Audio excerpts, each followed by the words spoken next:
Wo ṣeré tó ń darí ẹ̀ṣẹ̀ jí ní lọ bíbá. Wo bó ṣeré tó ń ṣàánú gbogbo ẹ̀dá pátá. Ibikíbi tó lọ ti ṣàánú. Ó débi ó gbà àánú wọlé. Ó débi ó gbà àánú wọlé. Èrò tó ń lọ lọ́nà ẹgbà àánú Olúwa. Aláìsàn ẹgbà àlàáfíà o. Alára tí ò pé ẹgbàrá pípé. Aláìsàn ẹ dìde gbé àkéte. Ìyédè kí gbogbo orí tó tẹríba. Ìyédè kí gbogbo ọkàn kó wárí. Ìmọ́lẹ̀ dé kí gbogbo òkùnkùn kó tẹríba. Hallelujah. Ìmọ́lẹ̀ dé ẹni tó ń bẹ nínú òkùnkùn ẹ wá rìn mọ́lẹ̀ o. Ìmọ́lẹ̀ dé ẹni tó ń bẹ nínú òkùnkùn ẹ wá rìn mọ́lẹ̀. Ẹ wá rìn mọ́lẹ̀ kẹ́ ẹ lè yege. Ẹ wá rìn mọ́lẹ̀ kẹ́ ẹ lè yege. Ẹ wá rìn mọ́lẹ̀ káyé Praise the Lord. ìmọ́lẹ̀ dé. Gbogbo ẹ̀dá tí bẹ nínú òkùnkùn ẹ wá rìn mọ́lẹ̀ o. Ìmọ́lẹ̀ dé. Hallelujah. Ẹ̀dá tí bẹ nínú òkùnkùn ẹ wá rìn mọ́lẹ̀ o. Praise the Lord. Ìmọ́lẹ̀ dé. Ẹ wá rìn mọ́lẹ̀ o. Ìmọ́lẹ̀ dé. Ẹ wá rìn mọ́lẹ̀ o. Gbogbo ọkùnrin ìmọ́lẹ̀ dé. Ẹ wá rìn mọ́lẹ̀ o. Gbogbo obìnrin ìmọ́lẹ̀ dé. Ẹ wá rìn mọ́lẹ̀ o.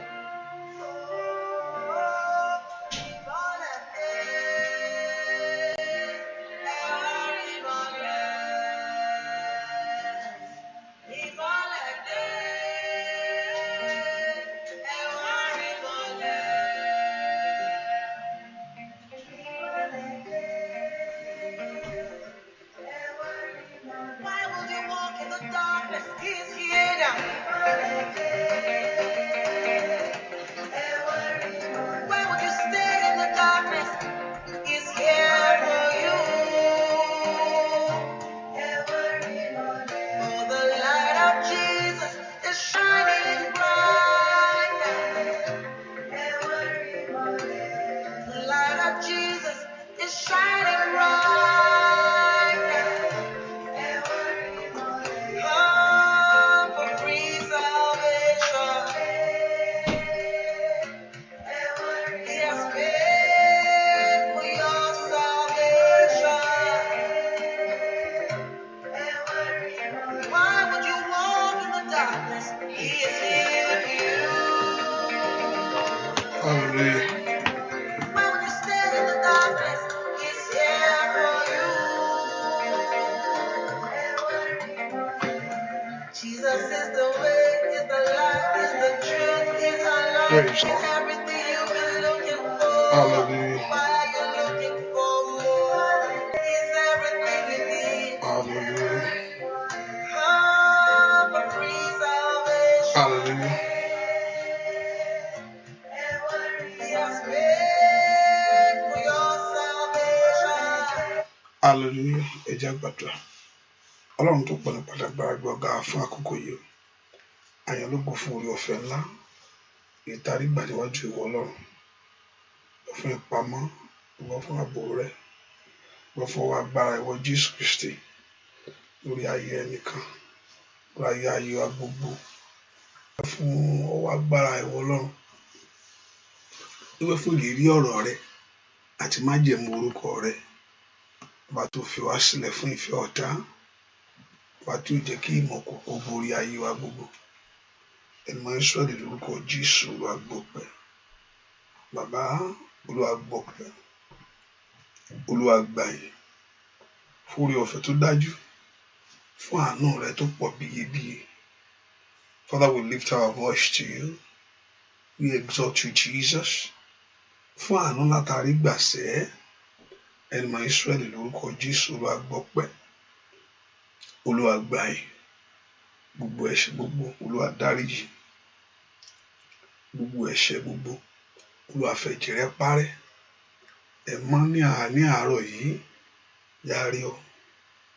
Ẹ̀mọ́ fọwọ́ agbára rẹ̀ hàn. Ṣé wọn ńlá ṣòwò ìyanu.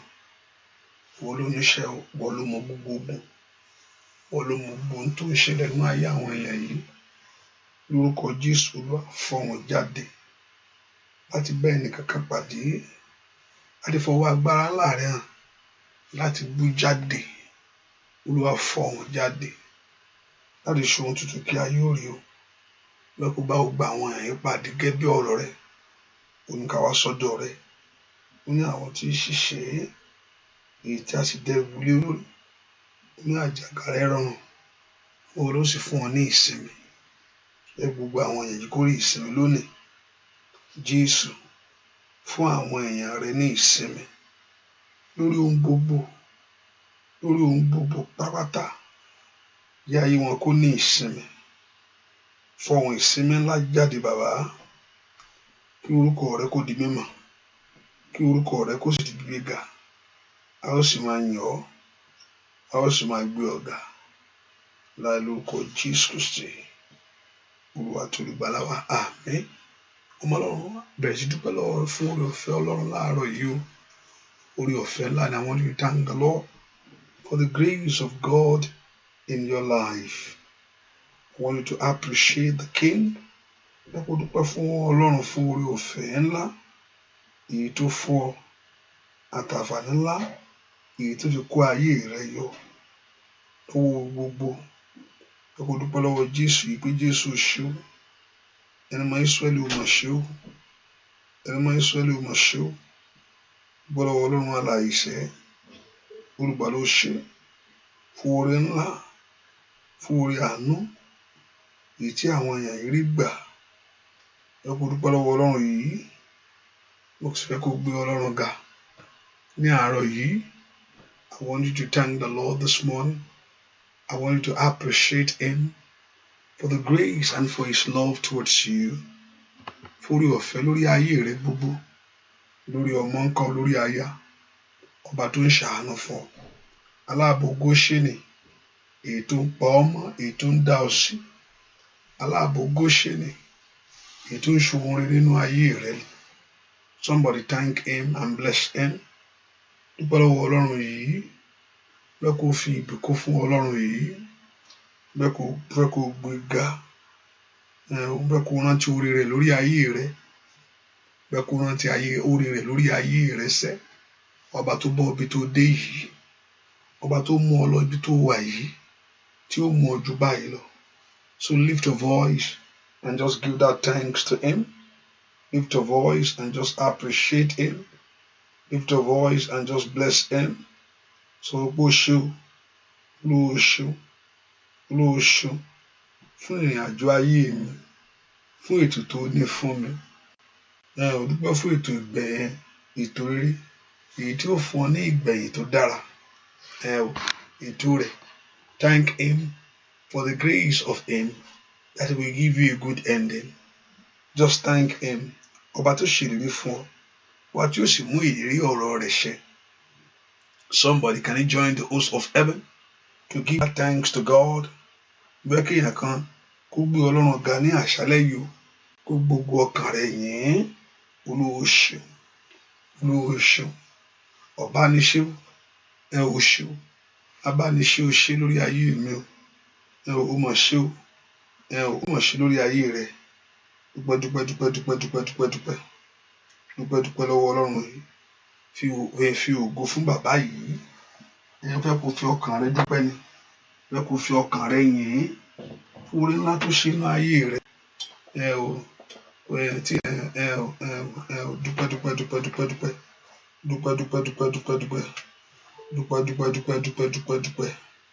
Dúpẹ́ lọ́wọ́ Ọlọ́run. Ẹni bá mọ̀ọ́re Jésù kò bá mi gbéga. Ẹni bá mọ̀ọ́re Jésù kò bá mi gbéga. Òkìgbà tí ń gbẹ́lẹ́ṣẹ̀ mojúbà rẹ. Láyọ̀ láyọ̀ èmi ò wólẹ̀ fún ọ. Ọba tí kò jẹ́ kí ibi ayé gbé mi lọ. Ọba tí ò jẹ́ kí ibi ayé gbé ọ lọ. Dúpẹ́. Ẹ fẹ́ kó fi tayọ̀tayọ̀ yìn. Fẹ́ kó fi tayọ̀tayọ̀ gbé ga. Láwùjọ àwọn alààyè ó mọ̀ ká ọmọ wọn. Láwùjọ àwọn alààyè ó mọ̀ wá ń bẹ̀. Dúpẹ́ lọ́wọ́ Ọlọ́run yìí. Ẹni bá mọ̀ọ́re Jésù kò bá mi gbéga. Ẹni bá mọ̀ọ́re Jésù kò bá mi gbéga. Òkìgbà tí gbẹ́lẹ́ṣẹ̀ mojúbà rẹ. Láyọ̀ láyọ̀ èmi ò wólẹ̀ fún ọ. Ọba tí kò jẹ́ kí ibi ayé gbé mi lọ. Ọba tí ò jẹ́ báyé ṣe rò kó rí bẹ́ẹ̀. Ọba tí ò jẹ́ báyé ṣe sọ kó rí bẹ́ẹ̀ lórí ayé rẹ gbogbo. Somebody lift your voice and thank him. Dúpẹ́ lọ́wọ́ Ọlọ́run yìí. Somebody appreciate him and give that thanks to the Lord. Ẹ kó dúpẹ́ lọ́wọ́ Ọlọ́run yìí. Jésù ṣe ó ń fẹ́ ọpẹ́ rẹ. Ó fẹ́ kó mọ rírì oore rẹ̀ lórí ayé rẹ ni. Dúpẹ́ lọ́wọ́ Ọlọ́run yìí. Dúpẹ́ Jésù mà ṣeun o. Ọba tí òjò burú fún ọ. Ẹni bá mọ̀ọ́re Jésù kò bá mi gbéga. Ẹni bá mọ̀ọ́re Jésù kò bá mi gbéga. Òkìgbà tí gbẹ́lẹ́ṣẹ̀ mojúbà rẹ. Láyọ̀ láyọ̀ èmi ò wólẹ̀ fún ọ. Ọba tí kò jẹ́ kí ibi ayé gbé mi lọ. Óyá. Ẹni bá mọ̀ọ́re Jésù kò bá mi gbéga. Óyá dúpẹ́. Ẹni bá mọ̀ọ́re Jésù kò bá mi gbéga. Òkìgbà tí gbẹ́lẹ́ṣẹ̀ mojúbà rẹ. Tayọ̀tayọ̀ lèmi ò wólẹ̀ fún ọ. Ọba tí kò jẹ́ kí ibi ayé gbé mi lọ. Ọ̀tá ń rò ó, Ọlọ́run ò jẹ́ o. Wọ́n ń pèrò rẹ̀, Ọlọ́run ò fún wọn ṣe. Ọpẹ́ rẹ dà níwájú Ọlọ́run yìí.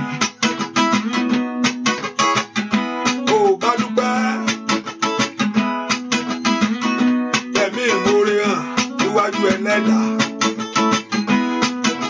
Oore ńlá tó ṣe lórí ayé rẹ. Lórí ọmọ rẹ gbogbo. Ọba tó kọ́ ọmọ tó dá ọ sí. Bóyá dúpẹ́ sẹ́. Bàbá òmọ̀ṣẹ́ Olódùmarè Ọlọ́run wa.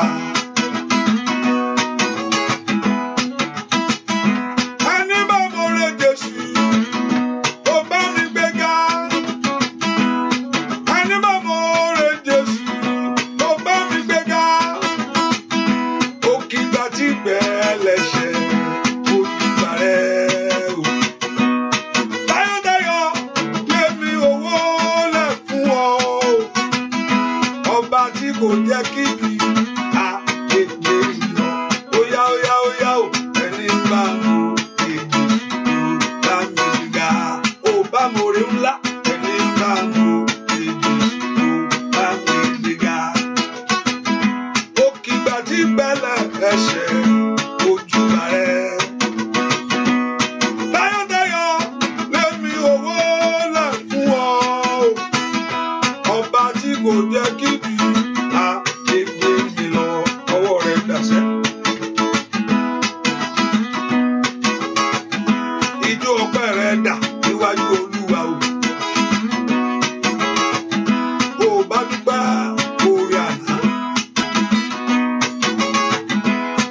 wá dúpẹ́ oore òní. Ó yá dúpẹ́ fún oore ọ̀la tí ń bọ̀ lórí ẹni tó ṣèlérí tó ń mú ṣẹṣẹ. Ẹni bá mo rọ Jésù tó bá mi gbéga. Ẹni bá mo rọ Jésù tó bá mi gbéga. Òkìgbà tí gbẹ́lẹ̀ ẹ̀ṣẹ̀ ojú bàrẹ̀ o. Táyọ̀táyọ̀ lèmi owó lẹ̀ fún ọ. Ọba tí kò jẹ́ kí mi àtètè óyá óyá óyá. Ọba tí kò jẹ́ kí mi àtètè óyá dúpẹ́ lọ́wọ́ rẹ̀. Ọba tí kò jẹ́ kí mi àtètè lórí ọmọ lórí aya. Ọba tí kò jẹ́ kí mi àtètè óyá mo dúpẹ́ bàbá mímọ́. Ọba tí kò jẹ́ kí mi àtètè óyá dúpẹ́. Ọba tí kò jẹ́ kí mi ìjì ayé ò fẹ́ ọ lọ. Ọba tí kò jẹ́ kí mi àtètè mi lọ. Óyá dúpẹ́. Ọba tí àtètè óyá fọpẹ́ fún. Ọba tí kò jẹ́ kí mi àtètè óyá dúpẹ́ lọ́wọ́ ẹlẹ́dà. Ọba tí kò jẹ́ kí mi àtètè mi lọ. Dúpẹ́ lọ́wọ́ Ọlọ́run ọba tó ṣàánú fún ọ.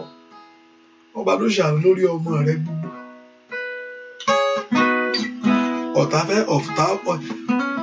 Ọ̀tá fẹ́ kó burú ju eléyìí lọ, Ọlọ́run ni ò gbà. Somebody lift your voice and just exhort him. Kábíyèsí o ṣé o. Kábíyèsí mo yàn ọ́. Dúpẹ́ dúpẹ́. Dúpẹ́ lọ́wọ́ Ọlọ́run yìí. Kábíyèsí o ṣé o. Jésù mà ṣe é. Jésù ṣe é. Jésù ṣe o.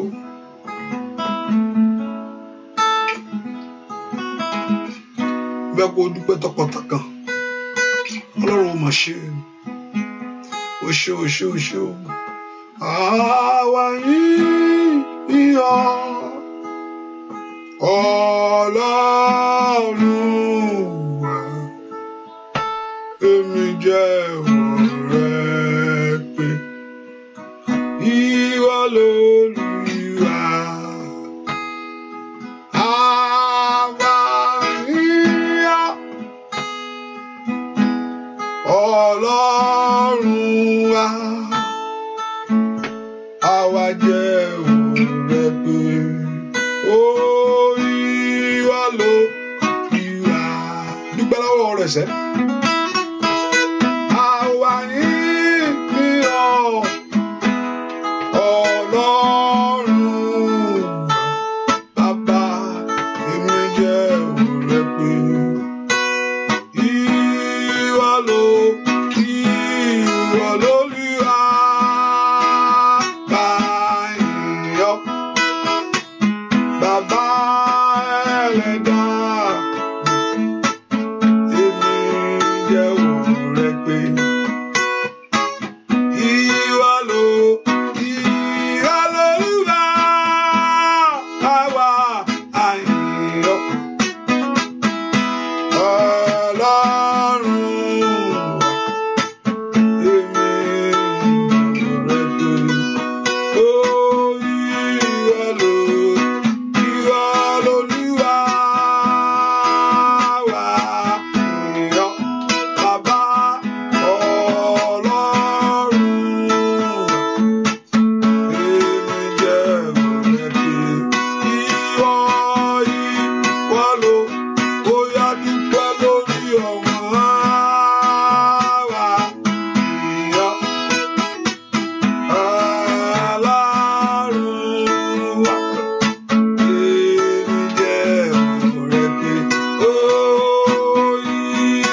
alààyè sẹ́. Dúpẹ́ lọ́wọ́ Ọlọ́run.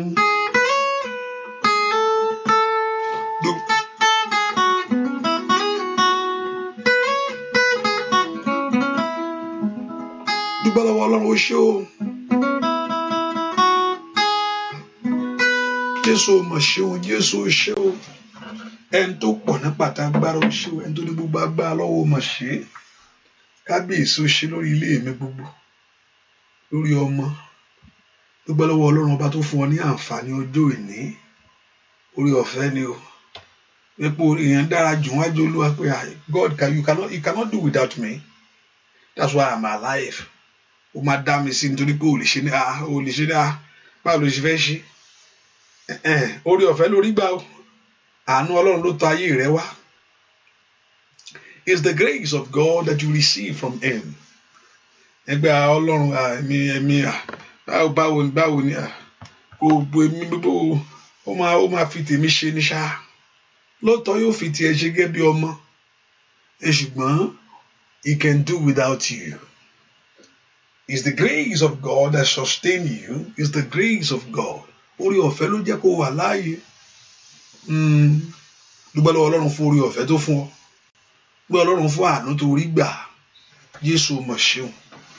Jésù mà ṣeun. Dúpẹ́ fún orí ọ̀fẹ́ tó fún mi. Dúpẹ́ fún àánú ńlá tí mo rí gbà.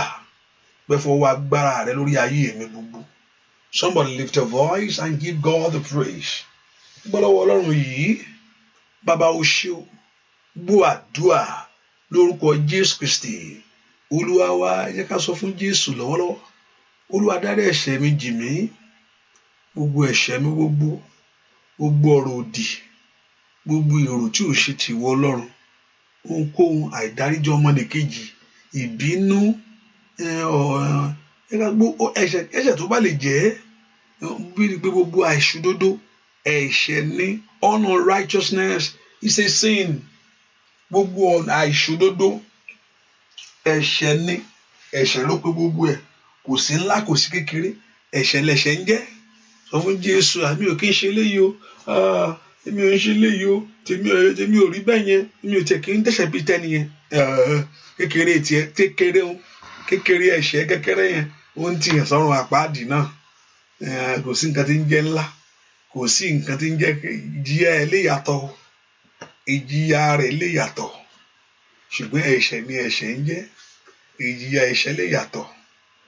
Ṣùgbọ́n ẹ̀ṣẹ̀ ni ẹ̀ṣẹ̀ ń jẹ́ níwájú Ọlọ́run. Bẹ́ẹ̀ ni kò sí ilé tí ò sì lè pa níbẹ̀, kékeré tàbí ńlá. Ẹni tí ń parọ́ ó ní ìjọ kan ni ó ti lọ síbi nǹkan tí ó yẹ kó ti lọ. Ẹni tí ń jalè náà, tí ń Robin Hood náà, lídé náà ni ibi tí ó gbé lọ́jọ́ kan. Ẹ ká sọ fún Ọlọ́run, Jésù ṣàánú fún mi, yẹ ra àánú gbà. Orúkọ Jésù, have mercy upon me.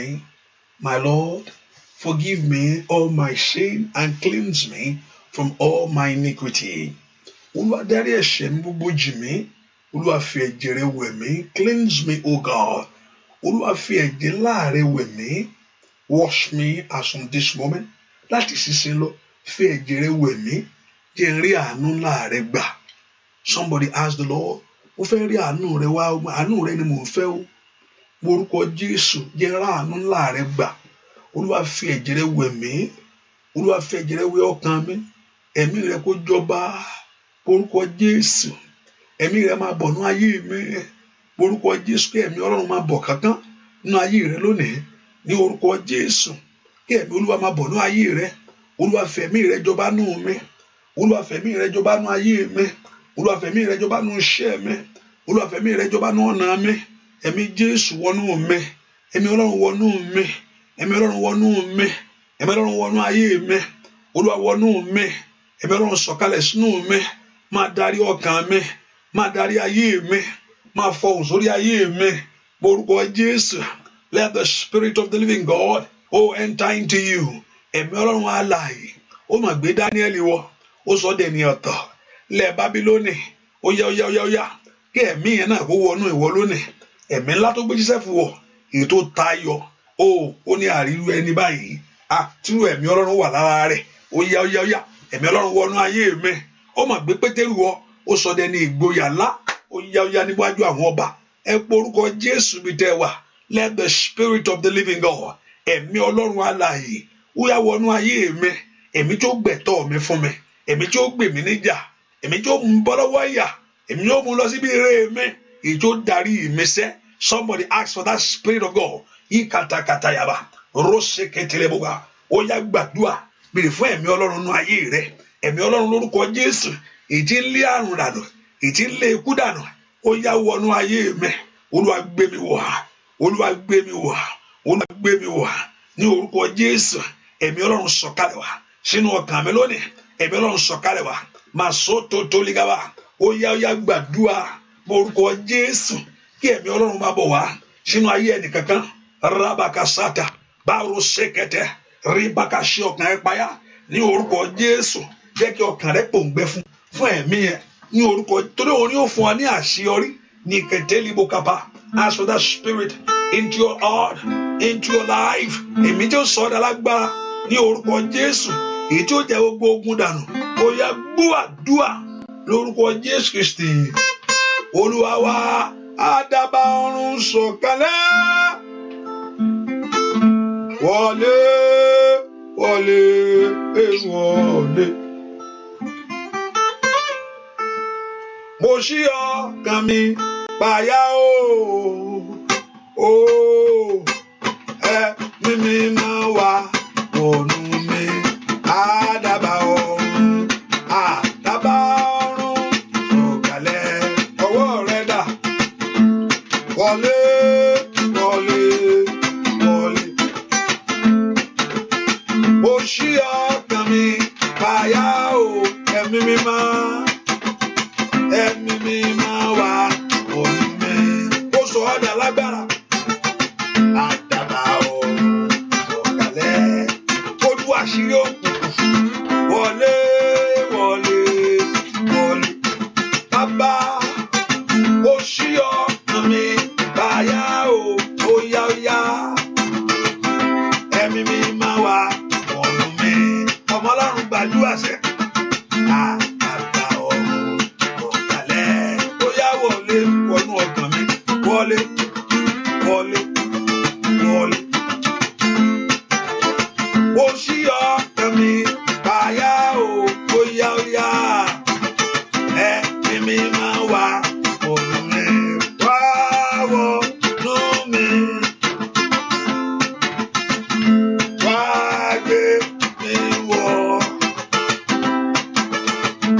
Mo ní wá wọnú mi o, wá gbé mi wọ̀, ẹ̀mí Ọlọ́run wá wọnú mi o, wá gbé mi wọ̀.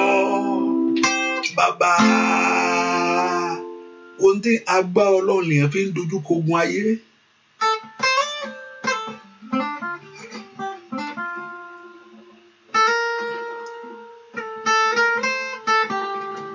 Agbára Ọlọ́run lèèyàn fi ń dojú kọ ogun ọ̀tá o, èyí ń sọ̀rọ̀ ẹnu. Agbára Ọlọ́run lèèyàn fi ń dojú kọ ogun ayé. Òkè ìgbà tí Yorùbá lágbára kí n lè fẹ́ sọ, kò ń sọ̀rọ̀ ẹnu. Bá a ní pé kò ń sọ̀rọ̀ ẹ fi mí lẹ̀ ọ̀rọ̀ nǹkan kan. Ẹ fi mí lẹ̀, ẹ kú ònú ayé mi. Nǹkan kan ni wọ́n fi sọ. Nǹkan kan ni wàá fi sọ pé kí wọ́n fi ọ́ lẹ̀. Nǹkan làwọn alágbára náà fi sọ̀rọ̀ sórí ayé ẹni náà. Nǹkan ni wọ́n náà ó fi sọ̀rọ̀ tó lè jáde.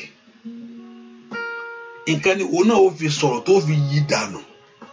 Ẹ má wà sọ́dọ̀ mi o, ẹ kú lọ́dọ̀ mi o, kí ló fi ń sọ?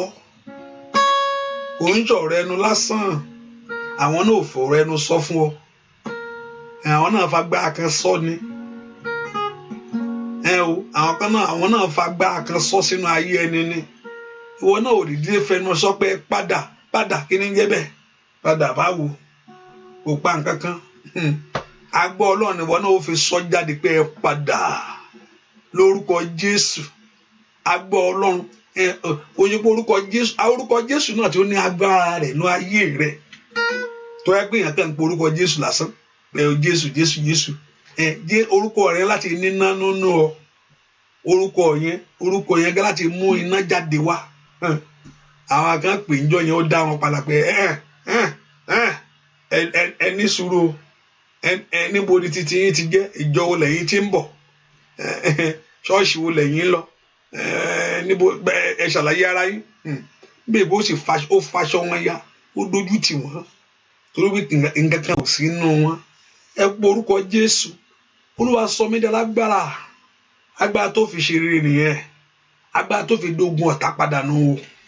Olúwa gbé agbára rẹ wọ̀ mí, agbára tó fi rí tiẹ̀ ṣe nù, tó fi bọ́ lọ́wọ́ ogun tí ń dí ọ lọ́wọ́, ogun tí ń dènà ayé ẹni, ogun tí ń gbé ayé ẹni ṣánlẹ̀. Bẹ́ẹ̀ kó pọ orúkọ Jésù níbi tó wà sẹ́. Olúwa sọ mí di alágbára, yóò fa ayé má bàa bá mi. Màá sọ tó líkelebo, màá sọ tó líkalabagaba, màá sì kételebo. Sọ mí jí o, sọ mí jí o. Aráyé má ta mí lọ kà, sọ mí jí bá. Óyá sọ mí jí. Sọ mí jí o, óyá aráyé má ta mí lọ fà, sọ mí jí bàbá. Ọba yóò ní bọ́ ọmọdọ́mọ. Ẹ̀mí mi máa wọ́wọ́ nú ayé rẹ̀ wá. Ó yá kó gbàgbára Ọlọ́run aláìṣẹ̀. Orí rẹ̀ ò gbúdọ̀ burú. Sọ mí jí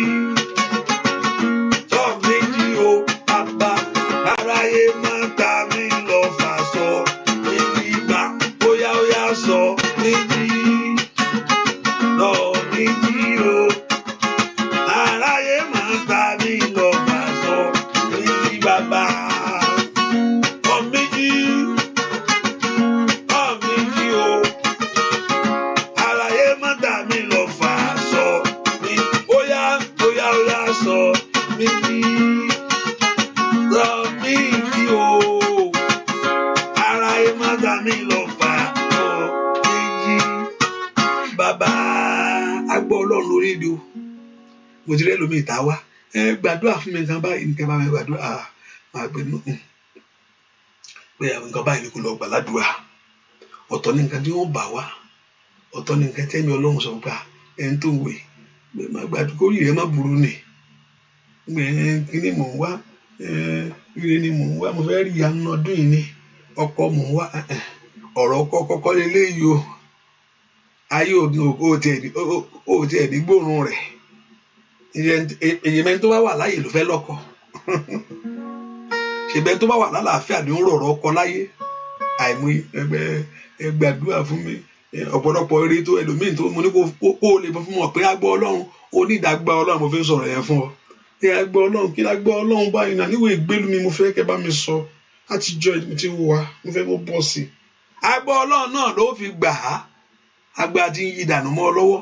Agbọ́ Ọlọ́run ló fi ṣẹ́gun ẹ̀. Kì í ṣe ọ̀rọ̀ ẹnu. Mo ní it's not ọ̀rọ̀ ẹnu. Ọ̀rọ̀ ẹnu, it's not just a word. Ẹ fi mí lẹ̀. Agbára kan ló fi sọ pé ẹ fi mí lẹ̀. O ti ń sọ pé kàn fi ẹ́ láti jẹ wọ̀nyàn náà. Wọ́n tún kọ́ ẹgbàá mọ́ ọ ni. Agbọ́ Ọlọ́run ló fi sọ fún wa. Agbára kan láti bàlẹ́ ọ. Ó pé padà látòní lọ. Ẹ jáwọ́. Ilẹ̀ kó lanu kó gbé wọn mì. Olúwa sọ mí di alágbára. Olúwa gbé ayé mi wọ̀. Ask the Lord to empower your life. Gbé mi wọ̀ tọmọtọmọ. Gbé mi wọ̀ tọmọtọmọ. Àwọn ọmọ mi náà di kò ṣeé mú, kò ṣeé wò lójú. Káwọn ọmọ mi di kò ṣeé pa, kò ṣeé fọwọ́ kàn. Màṣídà bàkàbàyàbà. Rí kàtàkórí pé kógun má bọ̀ sórí ọmọ. Kógun má bọ̀ sórí aya bàbá. Jésù sọ mí jí, gbé mi wọ̀. Ipa ayé mọ́jọ ká wa ò bàbá mímọ́. Ayé mọ́jọ lé wa bàbá mi o. Orúkọ Jésù, Olúwa gbé ayé mi wọ̀ sẹ́. Ìgà tàtàtàtàtàtà yàbò. Agbọ́ Ọlọ́run wọnú ayé mi wá. Agbọ́ Ọlọ́run tí agbá ńlá ti ń gbé òun ńlá ṣe. Agbá ńlá ti ń gbé òun ńlá ṣe sẹ́. Olúwa sọ mí di lágbára. Ẹ̀mí máa wọnú mi lọ. Ẹ̀mí mi máa wọnú mi lọ. torí mo fẹ́ délẹ̀ lérí. Mo fẹ́ ṣẹ́gun ní ìrìn àjò. Mo fẹ́ kọ́ta di ìtẹ̀mọ́lẹ̀. Ẹ̀mí mímọ́ wọnú mi lọ. Torí mo fẹ́ délẹ̀ lérí. Mo fẹ́ ṣẹ́gun ní ìrìn àjò. Mo fẹ́ kọ́ta di ìtẹ̀mọ́lẹ̀. Ẹ̀mí mímọ́ wọnú mi lọ.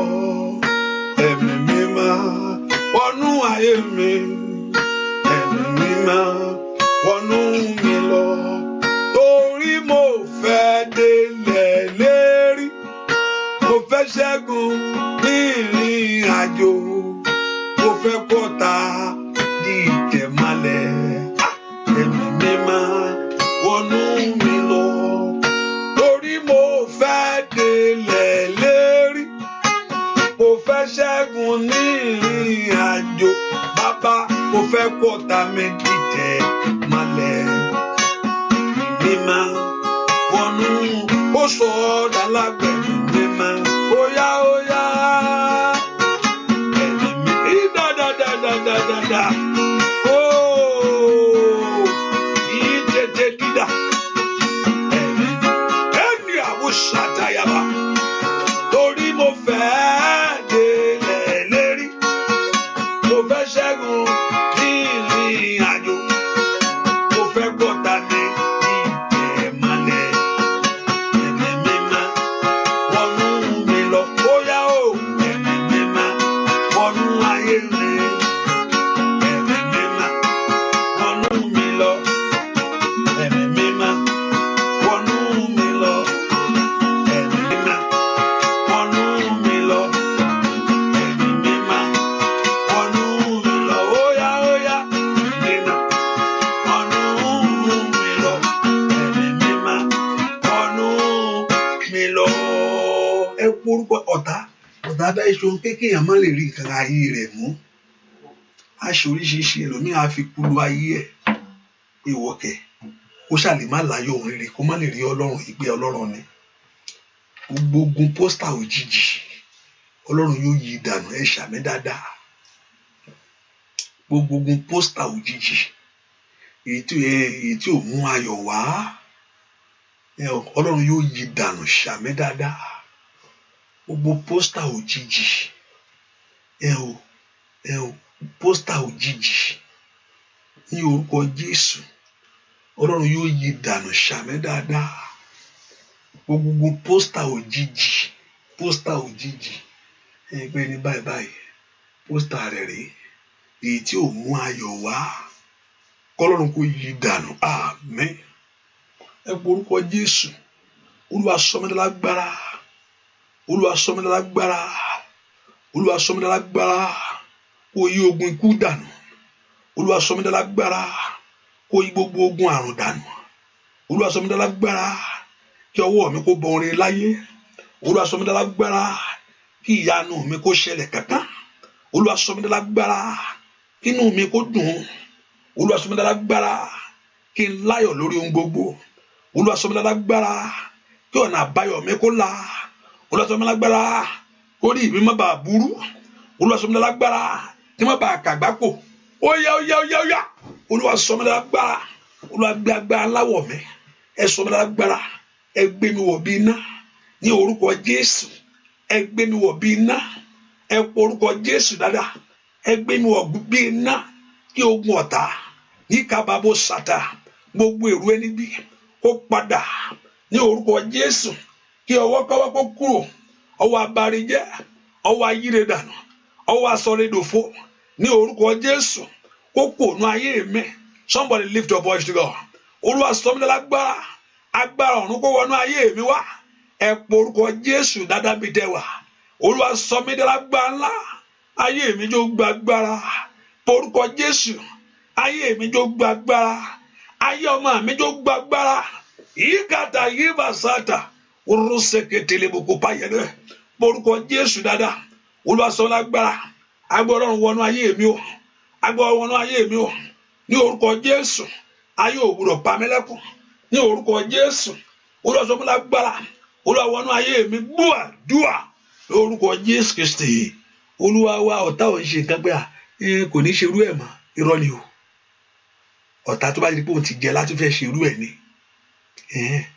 Jóòbù kò dáwọ́ dúró, bí kan ṣe ń wọlé ní nǹkan ń jáde. Bí kan ṣe ń wọlé nìkan ń jáde nínú ayé ẹ̀. Bọ́ ṣe ń fún ní news ilé, wọ́n tún ń gbé mi wọlé. Ó ti ṣerú ẹ̀ fún mi, kò lè ṣerú ẹ̀ mọ́. Níbo kí ni ń jẹ bẹ́ẹ̀? Ọlọ́run ní dáwọ́ ogun dúró. Ọlọ́run ní yọwọ́ ogun dànù. Wọ́n kò porúkọ Jésù. Olúwa dáwọ́ ogun dúró. Olúwa yọwọ́ ogun dànù. Ẹ̀dẹ̀mọ̀ Ísírẹ́lì lórí ayé mi o. Owó ogun ajá ayé ẹ̀ ń yà. Owó ogun apá ayé ẹ̀ ń lẹ́kún. Owó ogun ajá ayé ẹ̀ ní lólè. The hand of battle. The hand of battle. The hand of struggle and shame. The hand of disappointment. Olúwa dáwọ́ ogun dúró. Borúkọ Jésù. Sọ fún Jésù dáadáa. Mashite libukapa. Repatoto pradakate. Repasuto kolaba. Borúkọ Jésù dáadáa mi tó wà. Olúwa dáwọ́ ogun dúró. Ní orúkọ Jésù. Ọwọ́ ogun Olúwa dá dúró. Ọwọ́ ìjà ènìyàn dá dúró. Every hand of the battle. Yekete libukapa. Every hand of the battle. Ní orúkọ Jésù. Lórí ayé mi sẹ́. Olúwa dáwọ́ ogun dúró ní orúkọ Jésù. Àwọn ogun ayé ẹni Olúwa dá dúró borúkọ Jésù. That they bring the battle to an end. Ẹ sọ fún Jésù dáadáa. Bring the battle to an end. Olúwa dáwọ́ ogun dúró. Ọwọ́ ogun gbèsè ní orúkọ Jésù. Ọwọ́ ogun ìfàsẹ́yìn. Ọwọ́ ogun ìpè ní orúkọ Jésù. Wọ́n náà lánàá kó gbàdúrà. Rabaka sate ilababo setelabakoba. Borúkọ Jésù dáadáa. Olúwa dáwọ́ ogun dúró. Ọwọ́ ogun dá dúró lónìí ní orúkọ Jésù. Ọwọ́ ogun dá dúró lórí ayé mi, lórí ayé ọmọ mi. Ọmọ náà kò gbàdúrà. Sọ fún Jésù bá ń dá dúró, bá ń dá dúró. Dáwọ́ ogun dúró, dáwọ́ ogun gbèsè dúró, dáwọ́ ogun àìsàn dúró, dáwọ́ ogun ìtìjú dúró ní orúkọ Jésù. Dáwọ́ ogun ẹ̀gàn dúró. Ó yá èwo láyé fi ń lọ ayé rẹ. Màsíra bàkàbà. Èwo náà ń pè sínú ayé àwọn ọmọ rẹ. Ẹ porúkọ Jésù. Ìtètè libogbaba. Olúwa dáwọ́ ogun dúró ní karabateria. Sọ fún Jésù. Bring an end every hand of a battle. Olúwa dáwọ́ ogun dúró ní orúkọ Jésù. Olúwa dáwọ́ ogun dúró. Mo lérò pé òun gbàdúrà. Ìyába ṣáìdà. Dúà lórúkọ Jésù Kristi. Olúwa wa. Èmi gbàgbọ́ pé èèyàn lè wá ṣọ́ọ̀ṣì.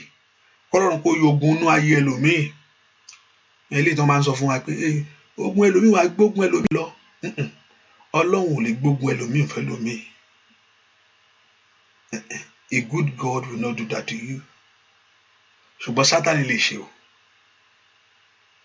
Bí kò sáyáde bí kò sáwọ̀ bímọ. Wọ́n ti gbé ńgbà tí Jésù náà fẹ́ lé ogun yẹn jáde. Ó bèèrè lọ́wọ́ ìpè ní ló fẹ́ lọ. Ó yá. Sátánì lè ṣe yẹn ó possible. Bọ̀ pé kọ́lọ́run jẹ́ káwọn èèyàn wà níbi kan kó wá gbé ogun ẹlòmíì fún ọ kó máa wá gbógun ẹlòmíì lọlé. Ọlọ́run lè gbógun ẹlòmíì fún ẹlòmíì. Ó máa ń ṣẹ́ ogun ni. Ó máa ń ṣẹ́ ogun ni. Mo rántí gbà mí ní ìgbà tó àti ẹlòmíì àti kiri ọsàn lọ àti kiri àgbálùmọ̀ lọ. Ó ṣàtúrọ́rí wọ ṣóòru lọ. Ó ti rẹ̀ Ọlọ́run pò rẹ̀.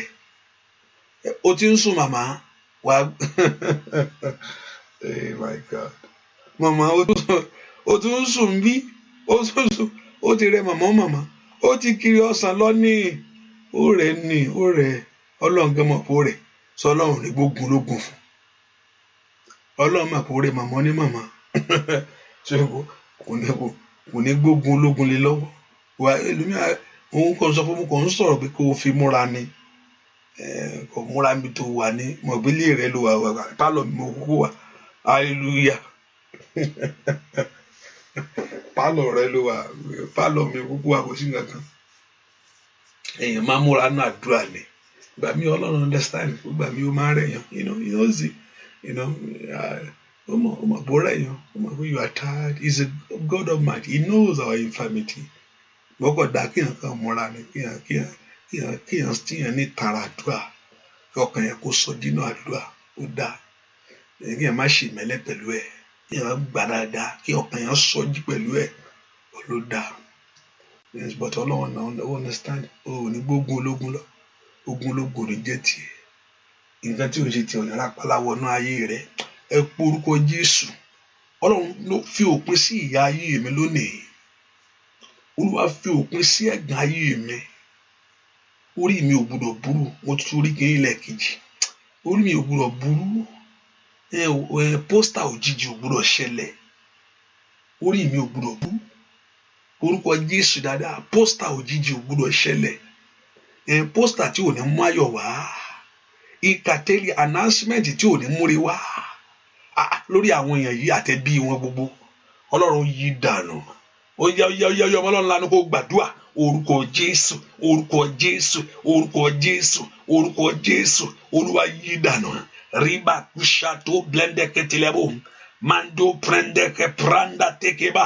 Masoto prendeke bo. Orúkọ Jésù gbọ́dọ̀ ṣẹlẹ̀. Olúwa yí dànù. Olúwa yí mi dànù. Olúwa yí mi dànù. Olúwa yí mi dànù. Olúwa sọ mọ̀tádòfo. Orúkọ Jésù. Mayeke telebo kaba. As well to destroy every plans of the devil, every satanic plan concerning your life, every agenda of evil. Gbogbo ìmọ̀ òkùnkùn pàwátà. Olúwa sọ di òfo. Olúwa sọ di òfo. Olúwa sọ di òfo. Olúwa sọ dasán. Olúwa yí dànù. Gbogbo ìmọ̀ta gbogbo. Olúwa yí dànù. Olúwa sọ dòfo. Anda yàbò ṣáàtà. Orúkọ Jésù. Olúwa sọ dòfo. Gbọ́ àdúrà. Orúkọ Jésù Kristi. Olúwa wá. Orúkọ Jésù. Gbogbo ìmọ̀ òkùnkùn Olúwa sọ dòfo lónìí.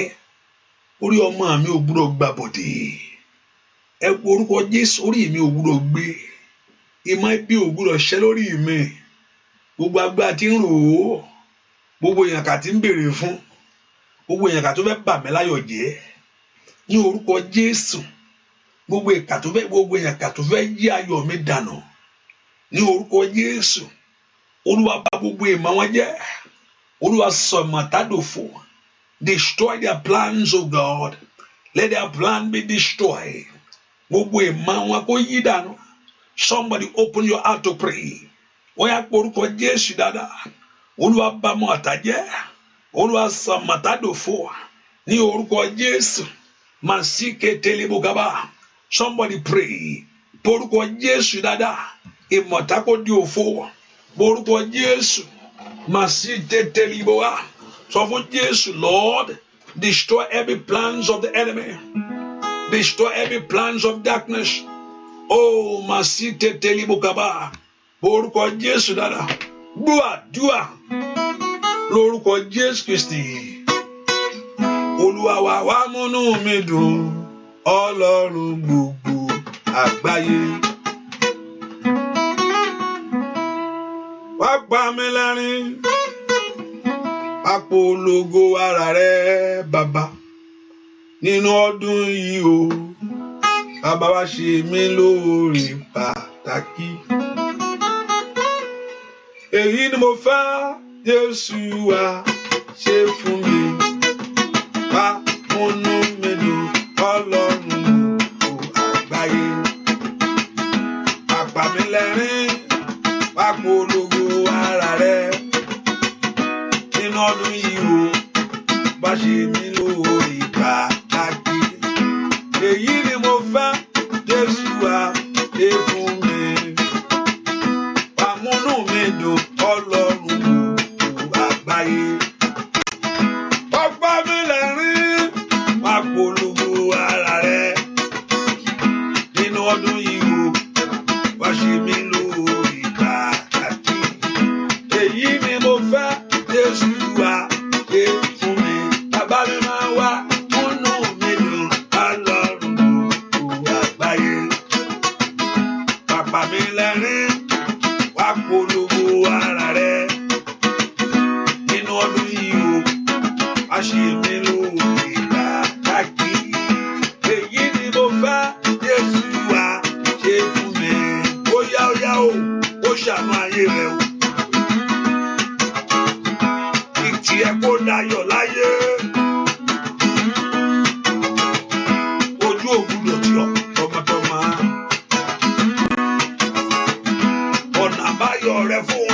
ṣẹlẹ̀. Ohun tó ń bá ládùúgbà kó wá kankan. Mo ní Ọlọ́run kó fi èèwọ̀ ọlá ṣírí láyé. Ojú ògbúdọ̀ tí ọ nínú ayé tó wá. Ayé ògbúdọ̀ béèrè pé Ọlọ́run rẹ dàsẹ́. Àdúrà tó gbà wọ tọmọtọmọ. Iṣẹ́ rẹ ó ṣojú rẹ láyé. Ọlọ́run tó múnú rẹ dùn ní ọdún yìí. Bàbá wa múnú mi dùn. Ọlọ́run gbogbo àgbáyé. Bàbá mi lẹ́rìn. Àpòlòpò ara rẹ̀. Nínú ọdún yìí o, wá ṣe mí lóore pàtàkì. Èyí ni mo fẹ́, Jésù wá ṣe fún mi. Óyá óyá wá múnú mi dùn. Ọlọ́run gbogbo àgbáyé. Bàbá mi lẹ́rìn. Àpòlòpò ara rẹ̀. Nínú ọdún yìí o, wá ṣe mí lóore pàtàkì. Èyí ni mo fẹ́, Jésù wá ṣe fún mi. Bóyá kó ṣe fún ọ, kò rọ́mọ rẹ bí. Kó ṣe fún ọ, kò rọ́mọ rẹ gbẹ́jọ́. Kí ìwé ìgbélu yẹn ó bọ́ sí fún ọ. Mo ní kí ọ̀nà rẹ kó là fòun rè láyé. Láyé bí o kú orí inú ọdún yìí.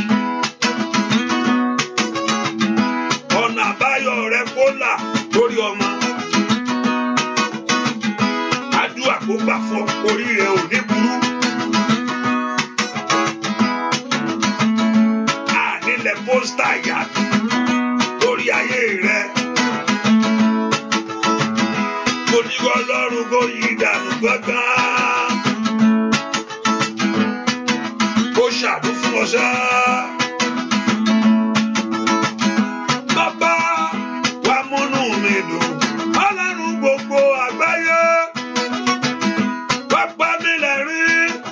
Àpòlòpò ara rẹ̀. Nínú ọdún yìí o, bàbá wa ṣe mí lóore pàtàkì ṣá. Èyí ni mo fẹ́, Jésù wá ṣe fún mi. Óyá óyá òwe. Kí ni mo fẹ́, Jésù wá kó ṣe fún ọ ṣá. Kí ni mo fẹ́, Jésù wá ṣe fún mi. Ẹ orúkọ Jésù. Olúwa jẹ́ kí ayọ̀ mi kún. Jẹ́ kí ayọ̀ mi dalẹ̀ fún mi. Olúwa jẹ́ kí ayọ̀ mi kún. Wọ́n lọ́n pe Jésù bí tó wà sẹ́.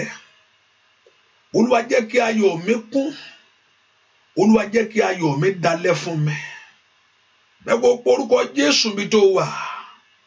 Ẹni tó ní mí, ẹni tó mọ̀ mí, ẹni tó ní mí, ẹni tó mọ ayé mi lónìí. Jẹ́ kí ayọ̀ mi kún. Jẹ́ kí ayọ̀ mi dalẹ̀ fún mi. Let my joy be filled, O God. Let my joy be fulfilled, O God. Orúkọ Jésù bí tó wà sẹ́. Olúwa jẹ́ kí ayọ̀ mi kún. Olúwa jẹ́ kí ayọ̀ mi dalẹ̀ fún mi. Orúkọ Jésù. Ayọ̀ mi kún lórí ọmọ o. Ayọ̀ mi kún lórí ọmọ o. Ayọ̀ mi jó dalẹ̀ o. Orúkọ Jésù bí tó wà. Ayọ̀ mi jó kún o. Ayọ̀ mi jó dalẹ̀ o. Orúkọ Jésù bí tó wà sẹ́. Olúwa jẹ́ kí ayọ̀ mi kún. Olúwa jẹ́ kí ayọ̀ mi dalẹ̀ fún mi. Let my joy be full. Gbọ́ àdúà lórúkọ Jésù Kristi. Olúwa wa ẹ̀yin tẹ́ wà lórí showers of blessing ẹ ṣàmì dáadáa. And also ẹ má gbàgbé láti share, please do that quickly. And if we offer, praise the Lord. And remember, as from this Sunday, this Monday, we return to our normal time by God's grace, which is 12. And also it will help more to have more time to pray. If I come early, sometimes we have more time to pray, so you can go, and if so, you can go and sleep. So I'm doing this just to balance it up. I think I've balanced it enough. Hallelujah. It's after 2 now, and so people are going to work too. So ọ̀pọ̀lọpọ̀ ti mú oorun mẹ́sàn-án oorun 9 hours ọ̀pọ̀lọpọ̀ ti mú 9 hours sleep nínú 9 hours gẹ́gẹ́ ojú rẹ̀ ò tí ì lànà àdúrà gan ẹ porúkọ Jésù sẹ́ ẹ jẹ́ kí ayọ̀ mi kún jẹ́ kí ìyanu mi ṣẹlẹ̀ ẹ porúkọ Jésù ẹ jẹ́ kí ayọ̀ mi kún ẹ jẹ́ kí ìyanu mi ṣẹlẹ̀ sọ fún Jésù dáadáa ẹ jẹ́ kí ayọ̀ mi kún ẹ jẹ́ kí ìyanu mi ṣẹlẹ̀ nínú ọdún yìí ni ẹ jẹ́ kí ayọ̀ mi kó sì lè ṣe má ro ohun tí ń jà rárá yìí o má ro ti ìgbélé tán fún àwọn èèyàn yìí nínú ẹ̀dí Ọlọ́run sì múre jáde fún ọ orúkọ Jésù dáadáa ẹ jẹ́ kí ayọ̀ mi kún ẹ jẹ́ kí ìyanu mi ṣẹlẹ̀ ní orúkọ Jésù Olúwa jẹ́ kí ayọ̀ mi kún jẹ́ kí ìyanu mi ṣẹlẹ̀ ẹ múnú mi dùn ẹ bá mi ṣe tèmi fún mi orúkọ Jésù dáadáa ẹ bá mi ṣe tèmi fún mi nínú ọdún yìí ni bàbá ẹ bá mi ṣe tèmi fún mi nínú oṣù yìí ni bàbá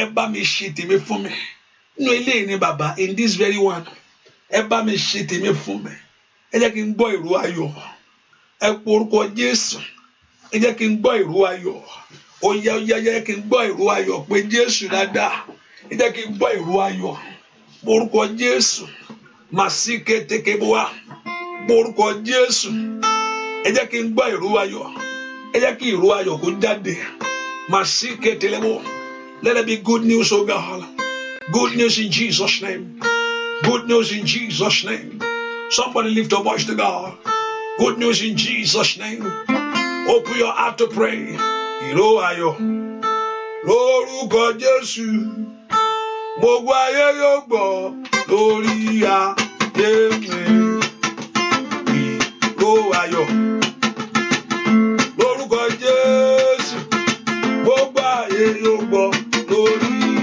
iṣẹ́ mi somebody lift your voice ìró ayọ̀ lórúkọ Jésù gbogbo ayé yóò gbọ́ lórí good news in every area ìró ayọ̀ lórúkọ Jésù ohun tó ń retí gbogbo ayé yóò gbọ́ lórí iṣẹ́ mi ìró ayọ̀ lórúkọ Jésù gbogbo ayé yóò gbọ́ lórí iṣẹ́ mi óyá ìró ayọ̀ lórúkọ Jésù yóò dára fún ọ gbogbo ayé yóò gbọ́ lórí ó di dandan. Ìró ayọ̀ lórúkọ Jésù gbogbo ayé yóò gbọ́ lórí iṣẹ́ mi óyá ìró ayọ̀ lórúkọ Jésù gbogbo ayé yóò gbọ́ lórí iṣẹ́ mi óyá ìró ayọ̀ lórúkọ Jésù gbogbo ayé yóò gbọ́ lórí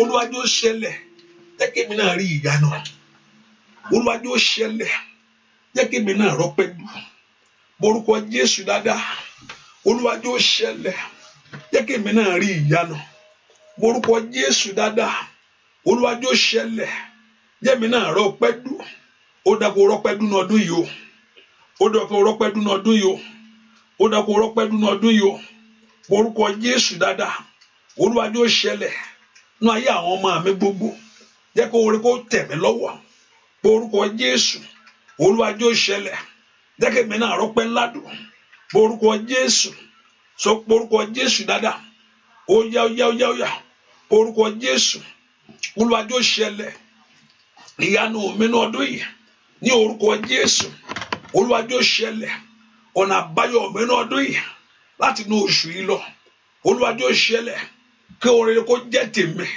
gbàdúrà sẹ́ Olúwa jọ̀ọ́ ṣẹlẹ̀ somebody let it happen o God o tó ti ń bè lọ́wọ́ Ọlọ́run that very thing that you have been asking God that you have been believing God that you have been looking unto God orúkọ Jésù let it happen let it manifest let it come to pass ẹ jọ̀ọ́ ṣẹlẹ̀ ìkàtẹ́lẹ́bọ̀ ilẹ̀kùn ayọ̀ mi jọ̀ọ́ ṣí sílẹ̀ orúkọ Jésù Somebody pray. Ìlérí rẹ yóò ṣẹ. Orúkọ Jésù. Let the word of you, O God, your promises, O God, come to pass. Ẹ jẹ́ kí ìlérí ìwọ Ọlọ́run kó ṣẹ lórí ọ̀rọ̀ mi. Let your word, let your promises, O God, come to pass. Ó pe orúkọ Jésù dáadáa. Ìlérí rẹ lórí ayé mi. Ó yá kó ṣẹ. Ìlérí rẹ pé yóò dára fún mi. Ní orúkọ Jésù. Ìlérí rẹ tọmọtọmọ pé yóò dára fún mi. Ìlérí rẹ pé mi ní sọkún. Orí mi ò sì ní gbàbọ̀dè. Ó yá pé ikú àìtọ́jọ́ ò ní jẹ́ tèmi. Ẹ̀rí bàkàsátà. Ó ní ẹ̀mí gígùn ló fi tẹ́ mi lọ́rùn. Ó sì fi ayọ̀ ìgbàlà rẹ̀ hàn mí. Sọ fún Jésù dáadáa. Ìkàtàkàbà. Ìlérí ọ̀rọ̀ rẹ pé èmi kì yóò kú ikú kíkí kan. Bí kò ṣe yíyè. Ó yá ń bolo wà sẹ́. Rí bàkàbà. Ìlérí ọ̀rọ̀ rẹ pé kò sẹ́nikẹ́ni tí ó yà gàn nínú ilé rẹ bàbá. Mẹ̀sọ́tò plẹ́ndẹ́kẹ́tẹ́rọ. Màsọ́tò tẹ̀. Ìlérí ọ̀rọ̀ rẹ pé bó ti máa fẹsẹ̀ mi tẹ̀. Ìwọ Ọlọ́run yóò gbà fún mi ní ìníní. Màá sí kéde. Ìlérí ọ̀rọ̀ rẹ pé kò sóhun ìjà olóró kan. Ìdá òṣè tí ó ràn mí níbo ló wà sẹ́. Ó yá. Ìlérí ọ̀rọ̀ rẹ kó wá sí ìmúṣẹ. Máa tó ní kaba pé ìró ayọ̀ ni láwùjọ àwọn olódodo ní orúkọ Jésù. Mìkẹ́lì àbòkò Párísáìdà. Máa ń tó plẹ́ndẹ́gàbọ̀. Ìlérí rẹ pé orí mi èmi kì yóò ṣe irú ríbàkú ṣèkẹtìlẹ́bọ̀. Ó yá. Mú ọ̀rọ̀ rẹ sẹ́nu ayé mi ní tẹ̀lé àbàgàbà. Bó so ń tuntun èyí tí ó wù jáde nísinsìnyí èyí tí gbogbo ojú orí gbogbo ayé ó bá mi yọ̀ sẹ́. Orúkọ Jésù. Let your word come to pass. Mẹ̀sí kẹtẹ́líbò kaba. Let your word. Ìlérí ọ̀rọ̀ rẹ. Olúwa mú ọ̀rọ̀ rẹ ṣẹ lórí mi lónìí. Ọ̀rọ̀ rẹ fún rere ní orúkọ Jésù. Ọ̀rọ̀ rẹ fún rere ní orúkọ Jésù. Ọ̀rọ̀ rẹ fún rere. Ó yá. Màsí kẹtẹ́kẹ́bà. Ó yá gbàdúrà. Lekaparu seketelebo. Ripato plandekebo. Màsí kẹtẹ́lẹ́bọ̀. Ìlérí ọ̀rọ̀ rẹ bàbá jókòó wá sí ìmúṣẹ. Dúà lórúkọ Jésù Kristi. Olúwa wa, àmín. Oh, the phone line. Okay, the phone line is back on. I think it's back on now. I think I see that they called off already. The phone line is back on. While I'm working about the phone line continue, and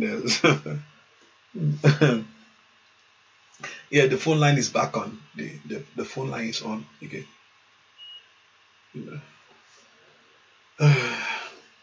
And a few times. Okay, let me see the time. Let me see a few times.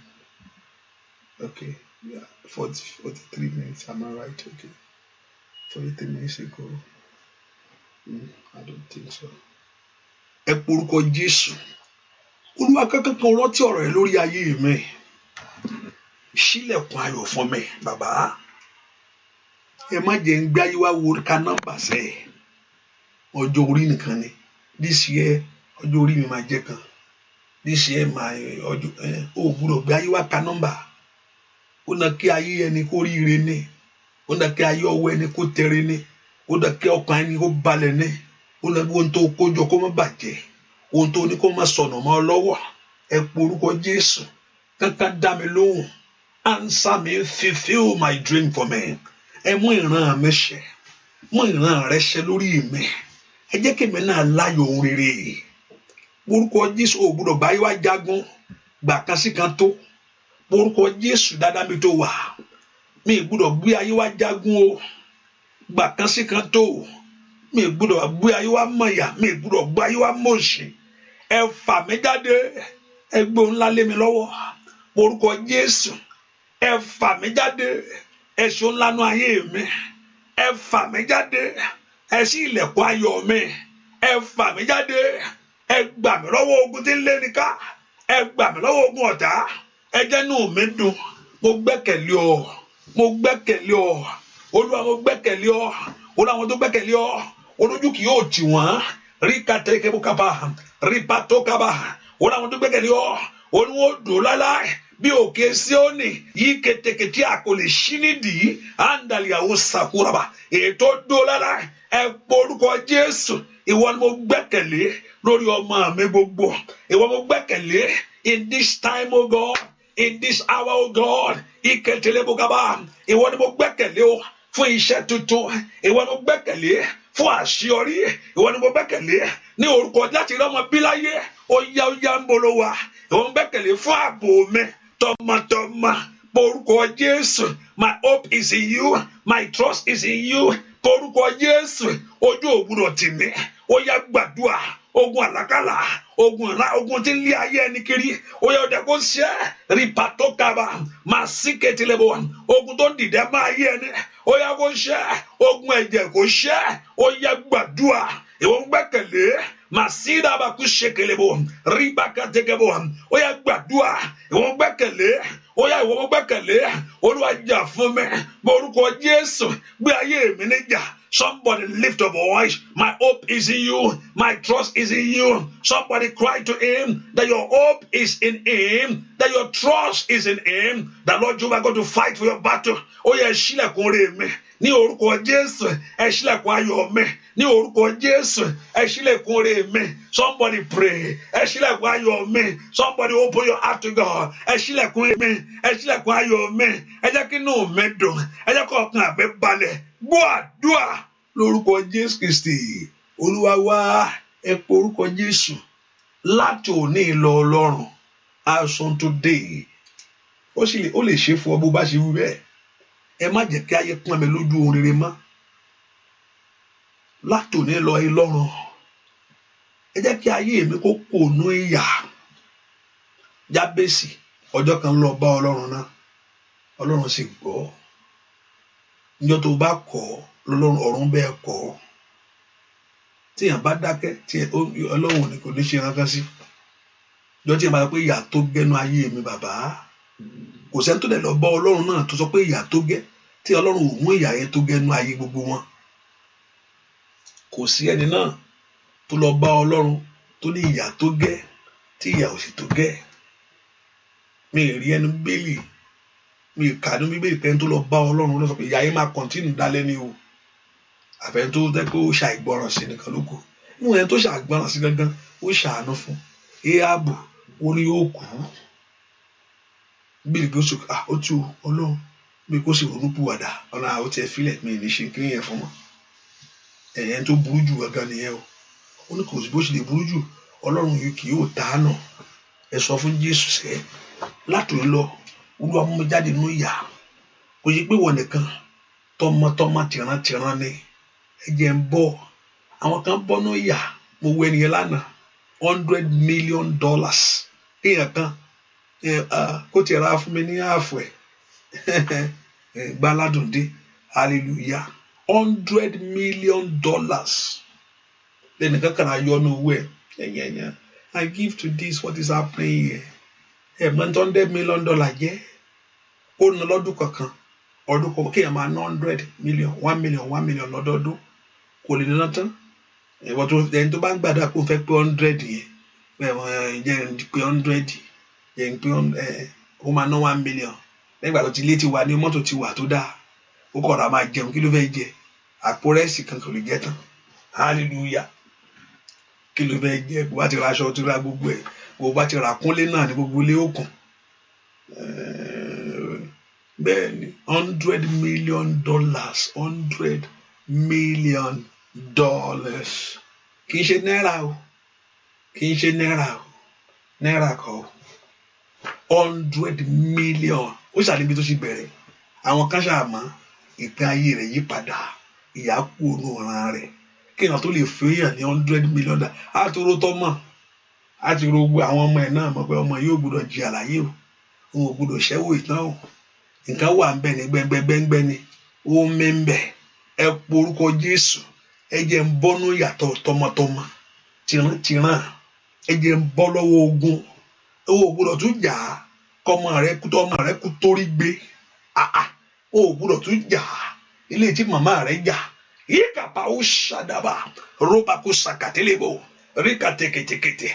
Ilé tí bàbá rẹ̀ jà ti ń lé ọká. Wọ́n dá kó padà lónìí. Ẹ jẹ́ ń bọ́ nú ìyà. Mo sátọ̀ wá. Mo dìrọ̀ mọ́ bàbá. Ó yá ń bolo wà. Orúkọ Jésù. Ẹ fà mí jáde nú ìyà. Ojú mi ò gbọ́dọ̀ rí bí. Àyíká tẹ́lẹ̀ bá. Ayé mi ò gbọ́dọ̀ gbàbọ̀dé. Ẹ porúkọ Jésù dáadáa. Ẹ jẹ́ ń jáde. Ẹ jẹ́ ń bọ́ lọ́wọ́ ìyà ọ̀tá. ní orúkọ Jésù ẹ̀jẹ̀ ń jáde ẹ̀jẹ̀ ń bọ́ ẹ fà mí jáde lọ́wọ́ ìyà orí mi ò gbúdọ̀ jìyà orí mi ò gbúdọ̀ burú porúkọ Jésù orí ọmọ mi ò gbúdọ̀ gbàbọ̀dẹ̀ porúkọ Jésù dáadáa. Father, deliver us, oh God. Save us, Jehovah God. Set us free from pain and shame, from the disappointment of life. Ask God to deliver you. Olúwa tú mi sílẹ̀. Ẹ̀jẹ̀ ń bọ́ lọ́wọ́ ìyà àìní ní orúkọ Jésù. Ìyà gbèsè, ìyà ẹ̀gàn, ìtìjú, àìrọ́mọbí ní orúkọ Jésù. Àìrọ́kọ, àìróregbèsè, àìróremú. Ó yá gbàdúà, dúà lórúkọ Jésù Kristi.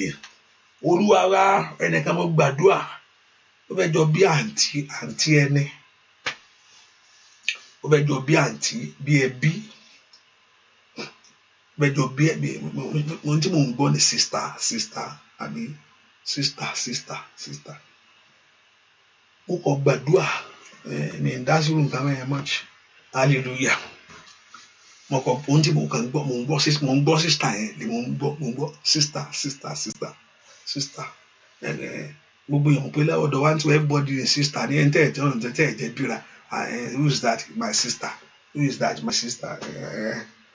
ó lè wá jẹ́ sister rẹ̀ kàn ń pè sister torí bí láti wá gbogbo wa lè and sister for everybody that's my sister sọ́njọ́ bí yín ni we are just a family hallelujah ṣùgbọ́n nǹkan tí mò ń gbọ́ létí mi nìyẹn sister mo gbàdúrà lórúkọ Jésù gbogbo ẹ̀jẹ̀ tí dúró ti ayé ẹni tí ò jẹ́ kí èèyàn dìde ogun ẹ̀jẹ̀ ìtí fẹ́ faṣọ lára ẹni yá ogun ẹ̀jẹ̀ lórúkọ Jésù ètò dúró tẹni ogun tó ń le tí ò fẹ́ ṣẹ́ yìí ní orúkọ torí pé ogun ẹ̀jẹ̀ ń gbà mí Ọlọ́run máa ń consider mẹ́rìntẹ̀ ọ̀pọ̀lọpọ̀ máa ń gbàdúrà olúwa pọ̀ tá àmì ọ̀pọ̀ máa jẹ́ ń pa olúwa pa dànù olúwa ni máa jẹ́ ń pa ẹni tó sọ tí ń bá pa ẹni tó ní kí n pa yìí yóò bá ọ mọ̀ pẹ́lú ògbìn òkè ẹjọ́ kú dànù ẹjọ́ kú ọ̀pọ̀lọpọ̀ òkè ogun ẹ̀jẹ̀ lórúkọ Jésù mo ní kí Ọlọ́run kó ṣe àmín ogun ẹ̀jẹ̀ lórúkọ Jésù mo ní kí Ọlọ́run kó ṣe àmín. Ogun lé ní ká tó fẹ́ gbaṣọ lára ẹni ogun lé ká tó fẹ́ dojú ti ayé ẹni ní orúkọ Jésù mo ní kí Ọlọ́run kó ṣe àmín ò ní bọ́ sínú ogun àmín táyé bá ti tì ọ́ sí kan lórúkọ Jésù ó yá jáde àmín iná ò ní jó ọ àmín ní orúkọ Jésù ẹrù ọ̀tá ò ní bọ́ àmín lórúkọ Jésù gbogbo ètékété gbogbo àbákábà gbogbo ìmọ̀kímọ̀ gbogbo ogun adójútì ayé ẹni ogun fún faṣọ máyà aṣọ lára ẹni ogun tó ń sọ ayé ẹni sínú gbèsè ogun tí ò jẹ́ kí èèyàn rí ọ̀nà lọ ọ̀nà àbáyọ ogun adáyé ẹni dúró ogun tí ò fẹ́ kéèyàn gbádùn ogun tí ò fẹ́ kéèyàn jẹun ọmọ láyé ogun tó fẹ́ gbọ́njẹ lẹ́nu ẹni ní orúkọ Jésù ogun náà kó wọlé àmín orí rẹ ò ní gbà àmín orí rẹ ò ní burú àmín ní orúkọ Jésù agbá tí ń yíbi dànù agbá tí ń dábì padà sórí bí agbá tí ń dé èpè padà sórí lépè ní orúkọ Jésù agbá tí ọfà yóò fi ní bà ọ́ ní orúkọ Jésù kó bàlẹ́ ayé àmín ọwọ́ Ọlọ́run kó kàn ọ́ àmín ọwọ́ Ọlọ́run kó dá ọ sí àmín lórúkọ Jésù mo ní kó oríire àmín ayọ̀ rẹ kó kún àmín ọkàn yín kó balẹ̀ àmín inú yín kó dùn àmín ojú òní tì yín àmín manda yabo sakura bate le frendo sote yaba torí pé ní fi Ọlọ́run ṣe bí ìsádi ààbò kó dájú fún yín àmín ìjì òní jà yín àmín ìjì ayé òní gbé ọ lọ àmín òní ṣubú sọ́wọ́ ìdà ọ̀tá àmín ẹni tí ń lépa rẹ òní bá ọ àmín Dáfídì Sọ́ọ̀lù lé títí ṣùgbọ́n kò rí bá makari báwọ̀rì ṣáìdà wúrà káyé kaba sáńdìlì boko bá ọmọ rẹ sọ fún libre kẹtẹkẹ bá kú ṣàtẹlẹ bàkàbà mando bílẹ kẹtẹkẹtà Ámánì ó lépa Módékáì ó lé títí aya rẹ wú fún pé ó ti tọ́ rẹ pé Ámánì ní Módékáì yẹn èèyàn Ọlọ́run ni wàá ṣubú wájú ẹ̀ ó sì ṣubú mándèlè bò kó pírẹ́ndé kẹ̀tẹ̀kẹ̀bọ̀ máa sì kébò gbogbo alágbá tí ń lépa rẹ̀ gbàgbà tí ń lépa rẹ̀ tọmọtọmọ ríbà kábàkábà lísòtò lékelebọ̀ máa kó pírẹ́ndé kẹ̀tẹ̀ lórúkọ Jésù kò ní rí ọba àmín kò ní rí ọmú àmín orí rẹ̀ ò ní gbàbọ̀dẹ̀ àmín ò ní sìnrìn àmín mo gbàdúrà fẹ́nìkan ohun tí ń jà ràìràn yìí ò ní kàgbákò rẹ̀ àmín sàmì dáadáa ọ̀tá náà máa ń kẹ́ nǹkan náà ni níbo la lè kẹ́ kíní ìsí o níbo la lè kẹ́ kíní ìsí o níbo la lè kẹ́ kíní ìsí o kò ní kẹ́ nǹkan burúkú sínú ayé rẹ̀ sàmì dáadáa ọ̀tá náà máa ń kẹ́ nǹkan náà ni á kẹ́ nǹkan òun bí lọ fún wa pé do not be ignorant of the devices of devil náà kì í ṣe nǹkan pé mo ti dé gu àyè mo dé o òun náà ń ṣe mo dé bẹ́ẹ̀ yẹn ara ṣe kékeré náà ni ó ní COVID-19 ní pa wọ́n COVID-19 òun náà Sátánì ni èèyàn orí ọ̀pọ̀lọpọ̀ orí this infectious disease this clinical disease but Sátánì ó sì ń wé àwọn èèyàn lọ ó ń wé wọn wò lórúkọ Jésù ní ilé tí ń jà yìí mi kóra bá ó ṣàkà plẹ̀nẹ̀kẹ̀tẹ̀ máa ń dó bá kàtàkàtà máa sọ́tò plẹ̀kẹ̀tẹ̀ bọ̀ máa yí kéré bàkàbà gbogbo àwọn Sátánì ti kọ orúkọ wọn ìyá 90 something yìí ó borí já ọ̀dọ́mọ ìkéré kan kò lè borí já abẹ ó gbé lọ 90 something ó gbogbo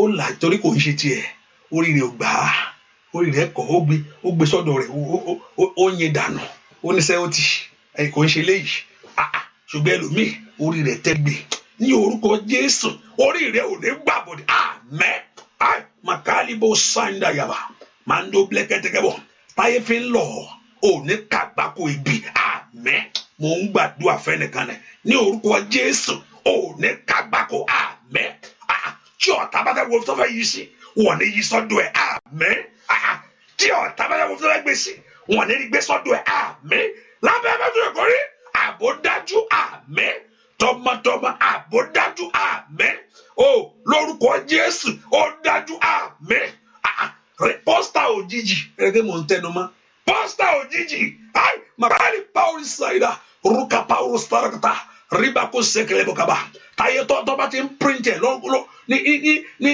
ìran lógún ọ̀run àpáàdì ọ̀run fàyà lónìí àmẹ́ ní orúkọ Jésù lórí tiẹ̀ wọ̀n lérí lẹ̀ àmẹ́ lórí ọmọ rẹ̀ wọ̀n lérí gbé síta àmẹ́ ní orúkọ Jésù pósítà tí ò ń ṣe tiẹ̀ ríbà kú sẹkẹtẹlẹ bọkàbà mẹ orúkọ paul sẹkẹtẹ lọbẹ ó ń tẹ kẹtẹkẹtẹ bá orúsà kàtàkàtà ní orúkọ Jésù ó nítorí ìdí èyí ní ọmọ Ọlọ́run ṣe farahàn láti bà gbogbo iṣẹ́ òtù jẹ́ iṣẹ́ òṣù ní orúkọ Jésù ọmọ Ọlọ́run bàjẹ́ lónìí àmín ọmọ Ọlọ́run yí dànù lónìí àmín ọmọ Ọlọ́run yí dànù lónìí àmín ọmọ Ọlọ́run bàjẹ́ lónìí àmín bó ní ọmọ Ọlọ́run yí dànù lónìí àmín orí ọmọ rẹ ò ní gbé àmín orí tiẹ̀ ò ní gbà àmín Olúwa yí dànù àmín ẹ̀jẹ̀ Jésù sọdá sán àmín ó sọdòfo àmín ọwọ́ ńlá rí kàtẹ́kẹ́ bó sàdá wọ́ọ̀lìà ó ṣẹlẹ̀ ọwọ́ Ọlọ́run kàn ọ́ mo rí ẹnìkan kan congratulation ń bọ̀ fún ẹ mo rí ọwọ́ méjì ṣèkì ara wọn bẹ́ẹ̀ ni ọwọ́ méjì ó ṣèkì ara wọn ọwọ́ méjì wọ́n gbọ́wọ́ ẹlòmíì ohun ayọ̀ á ṣẹlẹ̀ ní ayé ẹ̀ wọ́n á kí ọ kú oríire wọ́n á kí ọ kú ọwọ́ ó kàn wọ́ orí ayé ẹ̀ fún oríire láyé ẹ̀ bẹ́ẹ̀ ni ó sì rí ẹ ráàánú gbà ó ẹ lọ ṣe rere yóò dára fún ọ àdúrà yóò gbà ó ní wá lásán ó ní kígbe lásán àdúrà yóò jẹ fún ọ yóò méso wá bẹ́ẹ̀ ni ó sì rí Jésù Olúwa wa àmín àmín àmín lórúkọ Jésù hallelujah praise the Lord praise Jesus hallelujah bóyá quickly just ask God for what you need ẹ bèrè ohun tí bóyá mi ti sọ ohun tí ẹ fi ká pastor ẹ sọ ohun tí mo fẹ́ okay bóyá ẹ kàrà sọ pàpàpà bóyá yáyá ẹ rọ sọ fún Ọlọ́run ohun tí mo fẹ́ rè ìyanu mò ń fẹ́ o ẹ sì ti sọ fún Ọlọ́run ẹ sọ ohun tẹ́yìn gangan fẹ́ mi ì mọ̀ sọ fún Ọlọ́run ohun tí mo fẹ́ rè ohun tí mò ń fẹ́ rí bàbá sọ fún ẹ bá sọ ó rí bẹ́ẹ̀ o bẹ́ẹ̀ ṣe ẹni tí ń béèrè ní rí gbà o ó ti béèrè lọ́wọ́ ẹni tó ní ọ̀ lórúkọ Jésù kó rí gbà ohun tó béèrè yẹn kó wá sí ìmúṣẹ kankan ohun tó ń da dúró kó kúrò ohun tó dènà rẹ̀ kó fọ̀nà lẹ̀ bẹ́ẹ̀ ni ó sì rí Jésù Kristi Olúwa wa àmín àmín àmín lórúkọ Jésù hallelujah praise the Lord. Ẹ ká pé àdúrà yìí tẹ̀síwájú lọ́la which is this Friday I think I don't know what let me see in the morning. I'll come in the morning and we'll probably have a prayer in the night tomorrow. Ní alẹ́ maybe tó lè jẹ́ bí àdúrà ọ̀la sí I'm still thinking about it, whether I will do it live. Sometimes I live it, whether I will do it on the air or I do it in just tomorrow is the last Friday of the month. I will stay but I will let you know whether it's going to be live here like this or live here at the place of worship. Let's see how it's going to work out. And the Lord will go bless you in Jesus' name. And let's just put in mind, from this Sunday, by God's grace, we're back to our normal time, 12. Agumejila my time, the prayer, Agumejila. The Lord Jehovah God will help us in Jesus' name and do great things for you in the name of Jesus. Kọ́lọ́run kó yọ omi ẹ̀sìn mọ́, àgbọ̀lọ́run kó wọnú omi ẹ lọ, kó wòsàn, kó tú sílẹ̀, kó mọ́ lára dá. Bẹ́ẹ̀ ni ó sì rí. Gbogbo ẹ̀yin tẹ́ ti jí, tẹ́ ń lọ sẹ́nu iṣẹ́. Lórúkọ ààbò Jésù kó dájú lórí yín. Lórúkọ ohun tí ń jà rán, tí ń jà lọ́sàn-án, tàbí tí ń jà lóru, kò ní kàgbákò rẹ̀, kò ní wá sọ́dọ̀ rẹ̀. Gbogbo ẹ̀yin tẹ́ fẹ́ lọ sùn, oorun rere ni. Lórúkọ Jésù kẹ́ẹ̀sọ́ ohun dúdùn. Olúwa kó bá yín sọ̀rọ̀. Olúwa kó fi ìran ọ̀tun hàn yín. Lórúkọ Jésù kó fún yín ní ohun tẹ́ ṣe. Bẹ́ẹ̀ ni ó sì rí. Ààbò dájú Ọlọ́run àgbàdua ilé ìtóbi Olódùmarè o. Nínú àánú ìwọ Ọlọ́run, Olúwa dáwọ́ ogun ìdúró. Àti mọ ara gábé ẹlẹ́ṣẹ̀, àti mọ ara wa bàbá. Dáwọ́ ilé ìdúró lórílẹ̀-èdè gbogbo. Jésù ilé ìtógẹ̀. Jésù má wò àràn mọ́. Ṣèbí wọ́n níbi ìsáde agbára wa. Oníkàwọn tó bá ké pè ọ́, oníwọ Ọlọ́run ó dáhùn. Ìwọ Jésù Kristi, ọmọ Ọlọ́run alààyè, dá sí eléyìí. Irúgbìn ìkíní ìjó gbẹ. Coronavirus, irúgbìn ẹ̀jọ̀ gbẹ. Yóò dasán. Olúwa mú kó. Yóò gbẹ. Ran àwọn èèyàn yìí lọ́wọ́. Lórúkọ Jésù dáwọ́ ogun ìdúró. Olúwa dáwọ́ ìjà ìdúró. Bẹ́ẹ̀ ni ó sì rí láì lórúkọ Jésù Kristi. Olúwa wa àmín. Àmín lórúkọ Jésù. Hallelujah. Praise the Lord. Praise the Lord. Àdúrà rẹ ti gbà o. God bless you. See you in the morning. God bless you. Bye-bye. Thank you. Thank you very much for coming. And make sure you share it. God bless you. Bye-bye.